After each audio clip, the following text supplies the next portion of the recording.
안녕하십니까. 더 메시지 시청자 여러분. 저는 은평구 신사동에 있는 축복교회를 담임하고 있는 지경휘 목사입니다. 오늘 본문의 말씀인 여호수아 1장 6절 말씀, 마음을 강하게 하라, 담대히 하라. 너는 이 백성으로 내가 그 조상에게 맹세하여 주리라 한 땅을 얻게 하리라. 오늘 이 본문의 말씀을 중심으로 새로운 시작을 위하여 바꿔야 한다는 제목으로 같이 은혜를 나누고자 합니다. 2022년 새해를 맞아서 살아가야 할 성도님들에게 주님은 너희 안에 염려와 두려움을 버리고 오직 말씀을 날마다 묵상하고 지키고 그 말씀에 순종하여 형통하라 말씀하고 계십니다. 또 여호수아에게 주신 말씀에는 문제를 대하는 우리의 모습에 관한 말씀이 있습니다. 바로 새로운 시작을 위하여 바꿔야 한다는 것입니다.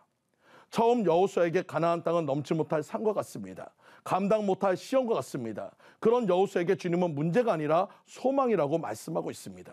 그래서 오늘 첫 번째로 문제를 약속으로 바꿔야 한다는 것을 믿으시기 바랍니다. 마음을 강하게 하라, 담대히 하라. 너는 이 백성으로 내가 그 조상에게 맹세하여 주리라 한 땅을 얻게 하리라. 여러분, 문제로 인해서 두려움과 염려 속에 있는 여호수아에게 주님은 뭐라고 얘기합니까? 그것은 문제가 아니다. 내가 너희 백성에게 주리라 한 땅을 차지하게 할 약속이다라고 말씀하고 있는 것입니다. 마찬가지입니다. 우리의 문제를 나의 시각, 내 기준으로 보며 넘지 못할 산이고 감당 못할 시험이지만 나의 자리를 주님으로 바꾸면 놀라운 기적을 체험하는 주인공이 될 수 있다는 사실을 믿으시기 바랍니다. 여호수아도 눈앞에 닥친 문제가 있을 때마다 문제의 중심에 내가 아닌 주님으로 바꾸고 기도함을 통해서 그 모든 문제를 해결했다는 것을 여러분 아시기 바랍니다. 여기서 우리가 바꿔야 할 중요한 것이 있습니다. 문제를 주님에게 맡겼다면 결과와 과정까지도 주님 뜻에 따라야 한다는 것입니다. 우리는 흔히 주님 뜻대로 삽니다라고 얘기하면서도 정작 그 과정과 결과는 내가 원하는 방향대로 하려고 하는 것이 너무나도 대부분 많은 사람들의 모습입니다. 그래서 내 생각대로 안 되면 실망하고 원망하는 것입니다. 그것은 주님께 맡긴 것이 아닌 것을 여러분 아시기 바랍니다. 주님이 주인이시라면 모든 것은 주인 뜻대로 되는 것입니다. 여호수아도 이와 같은 실수를 합니다. 그 대표적인 것이 아이성 전투였습니다. 주님 명령에 순종해서 승리했던 여리고성 전투로 여호수아뿐 아니라 이스라엘 모두가 승리에 도취되어 있었습니다.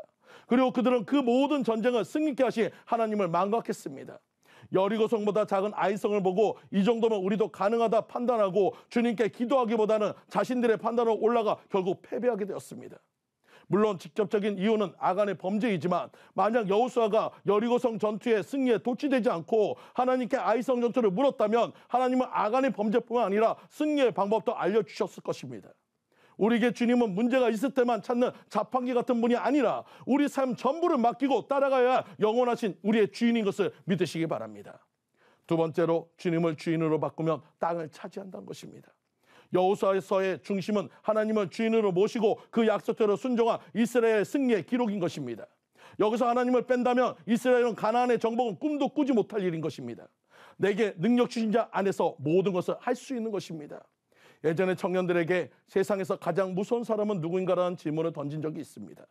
많은 청년들이 돈 많은 사람, 권력 있는 사람을 얘기했습니다. 아마도 오늘 우리에게 똑같은 질문한다면 가장 무서운 사람은 아마도 위의 청년들과 비슷한 답을 낼 것입니다. 하지만 가장 무서운 사람은 기도의 사람입니다. 왜 그렇습니까? 기도의 사람은 주님의 보좌를 움직일 수 있으며 하늘과 땅을 열고 닫을 천국의 열쇠를 지닌 사람이기 때문인 것입니다. 바로 여호수아는 주님을 주인으로 모시고 문제 가운데 기도함을 통해서 승리한 여호수아의 기도의 기록이며 또한 여호수아의 명령에 순종함을 통해 승리한 이스라엘의 승리의 기록인 것을 믿으시기 바랍니다. 스코틀랜드의 종교개혁자 존 낙스의 이야기입니다. 그 당시 영국의 메리 여왕은 구교도로서 개신교 신자들을 미워하여 그 핍박하고 극해하는 학살 명령까지 내렸습니다. 그래서 그녀의 별명이 피의 메리인 것입니다. 그 소식을 전해들은 존 낙스는 피를 토하는 심정으로 간절히 주님 앞에 기도했습니다. 하나님, 스코틀랜드를 저에게 주십시오. 아니면 제가 죽겠나이다. 그가 기도하던 방의 창문에서 메리 여왕의 궁전이 보였는데 그것을 바라보며 날마다 계속 기도했더니 놀라운 일이 일어났습니다.